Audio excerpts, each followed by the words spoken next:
こんにちは、たかしです。本日は5月27日土曜日、週末ですので、来週29日からのポンド円の相場の見通しをしていきます。最初にお知らせです。ドル円とゴールドの相場分析をポストプライムという SNS で無料配信しています。ご興味があれば、ポストプライムへの無料登録とチャンネルフォローをお願いします。詳細は概要欄にあります。ではまず日足からですね。現在日足、昨日の日足は強めの陽線となってきました。今までここ、高値圏、この黄色丸の高値圏ですね。172円周辺で停滞していたのが、そこを一気に抜けてきた形です。これで現在も上昇トレンド継続というところで、一旦の押しを待ちたいところです。ストキャスティクスは高値圏、MACD は方向感がありません。ここのところずっと上昇しているにもかかわらず、MACD のこのヒストグラムっていうのが弱いんですね。ですので、まだ上昇する可能性はあるんですけれども、やはりここからの上昇にはついていきたくないなというのが正直なところ、一旦の押しをつけてからの次の上昇に乗っていきたいんですが、その押しをつけてくれないときは一旦様子見というのが選択肢としてはいいと思います。もちろんこの上昇、週明け以降もこのまま上昇する可能性がありますので、その上昇に短期足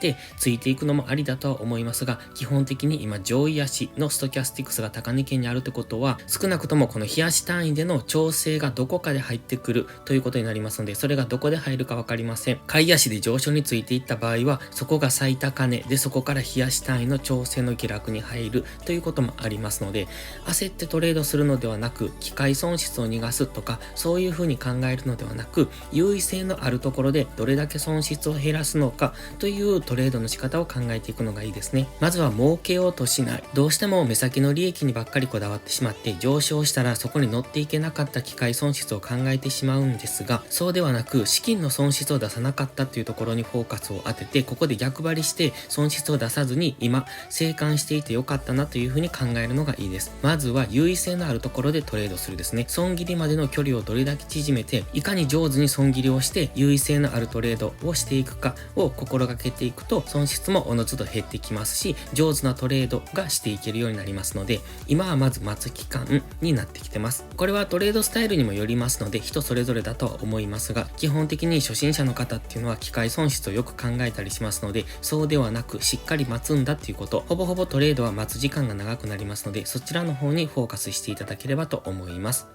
今はまずこの高値ですね。この白ライン 171.2 付近、この辺りまで一旦調整の下落を待つ。もしくはこのオレンジのトレンドライン付近までの調整というところを待っていくのがいいと思います。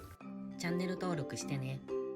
では4時間足です。この黄色のボックス、今まで揉み合っていたところなんですが、ここを上抜けてきました。この上抜ける時の動きなんですが、高値圏に張り付いてますよね。高値圏に張り付くということは、上抜ける可能性が高いということを意味します。もちろんこの高値圏からダラダラと下落していくこともあるんですが、基本的にじりじりと安値を切り上げてきてましたので、上抜けるんだろうなという想定ができます。ただ、上抜けたところですぐ上にターゲットがあれば、そのターゲット達成からの下落っていうことも起こってきます。現時点 173.5 付近、この辺にターゲットをイメージしておりましたので、一旦は今ターゲット達成からの調整の押しをつける可能性を考えておきたいです。ただし、もう少し上にターゲットもありまして、174円、175円というところが次のターゲットになってきますので、もしかすると週明けこのまま174円とか175円を達成しに行く可能性がありますが、今は一旦ターゲット達成してますので、ここからの一旦の調整の下落を待ちたいですね。その下落がどこまで来るのかがわかりませんが、一旦は黄色のボックス上限まで、ここが過去に揉み合ってきたところになりますので、この辺りまでの押しを待って次の上昇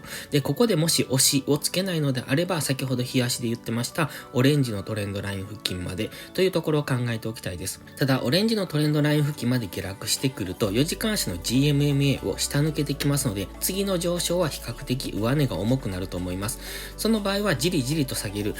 トレンドをつけて下げてくると思いますので、そのトレンドライン抜けからの次の上昇を狙っていくのがいいと思います。今はどんどんと高値更新をしている状態ですが、常に高値圏にあるというところで、どこかで大きめの下落が起こってもおかしくないところ、日足でもストキャスティクスとか MACD とかを見ていても、いつ下落をしてもおかしくないなと思います。4時間足のストキャスティクスも今は高値圏ですので、まずはこれが一旦解消するのを待ちたいですね。ただ今までの動きを見ていても、このストキャスティクス全然綺麗じゃないですよね。汚い動きをしてます。で、MACD もずっとダイバージェンスを起こしていたんですが、ここで解消してきておりますので、やはり週明けは浅めの押しからの上昇で174円とか175円を目指す。で、大きなターゲットが175円になりますので、一旦はそこを達成しに行ってしまうかもしれないですね。ただやはり今4時間足で見ていると、一旦押しをつけてほしいところなんですが、4時間足のストキャスティクス全然綺麗じゃないので、そういう場合はもう少し時間軸を落として、1時間足とか15分足で押しをつけたところからの次の上昇っ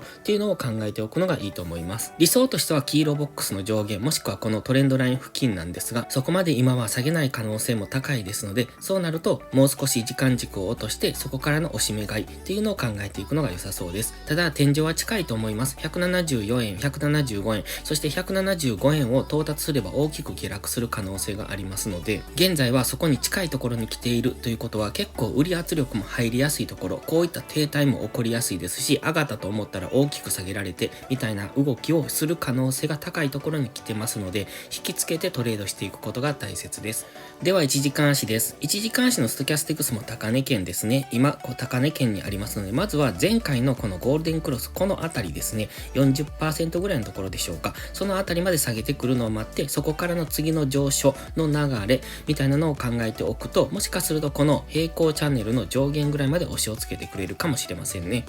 先ほど4時間足で言っていた黄色のボックスの上限っていうのはここです。172.3 付近ですね。ここ薄く黄色のラインが引いてますが、これがそうなんですね。ちょうどこの付近っていうのは1時間足の目線切り替えポイントをここに持ってきたんですが、172.237 このあたり付近までの押しをつけてくれるとありがたいですね。ただ1時間足ではここに赤のトレンドラインを引いてますので、まずはこの赤のトレンドライン付近での反発を見ておく。もしかすると白の平行チャンネル上限で反発してくるかもしれませんし、このトレンドラインまで戻してくるかもしれません。そのあたりはストキャスティクスの動き、GMMA の場所、そしてトレンドラインの位置などを参考にして次の押し目買いポイントを探していくのがいいと思います。そしてくれぐれもなんですが、今日足も4時間も1時間足も上昇トレンド中ですので、値頃間での逆張りは危険です。そのまま担ぎ上げられる可能性がありますので、今は押し目買い、押しを待ってからの次の上昇の流れに乗っていくっていう押し目買い一択になりますので、逆張りはしないようにお願いします。それもトレードスタイルによりますので、短く取っていくなどの逆張り、例えば今ですとこの辺付近っていうのはちょうどターゲットを達成してますので、そこからのターゲット達成での下落、根拠を持ってその下落を取っていく、短く取っていくならいいですけれども、基本的には上昇トレンド中なので下がったところは変わりやすい。今までの動きを見てても分かりますけれども、日足4時間1時間全て上目線で強く上昇してきておりますので、値頃間での逆張りは危険ですので、そこはくれぐれもされないようにお願いします。そして先ほどから言ってます、この辺りにターゲットがあるっていう話なんですが、これはポストプライムのプライム投稿、有料投稿で話しておりますので、ご興味があればそちらの方もご確認ください。それでは本日は以上です。この動画がわかりやすいと思ったらいいねとチャンネル登録をお願いします。そして最後にお知らせです。YouTube のメンバーシップでは初心者の方向けの丁寧なスキルアップ動画を毎週更新しています。トレードの基礎が学べるメンバーシップにご興味があれば一度お試しください。また初心者ではないけど安定して勝てないという方はポストプライムでのプライム会員をお勧めしています。こちらは YouTube のメンバーシップと違って2週間の無料期間があります。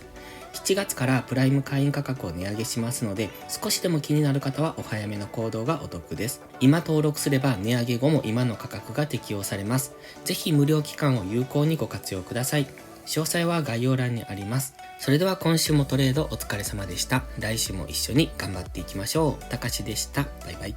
インジケーターの使い方解説ブログを書きました。GMMA、ストキャスティクス、MACD の使い方について詳しく書いてます。まずは一度目を通してみてください。きっとスキルアップのお役に立てると思います。インジケーターは何気なく表示させるのではなく、理解して使いこなすことが大切です。また、インジケーターを使ったエントリー手法のテキスト販売を始めました。こちらは初心者から中級者向けですが、初心者の方向けの初級編もご用意しています。勝つための聖杯なんてありません。だからこそ地味にコツコツとスキルを積み上げていくものです。このテキストはそんな方のお力になれると信じています。せっかく FX を始めたのですから、明るい未来を夢見て頑張りましょう。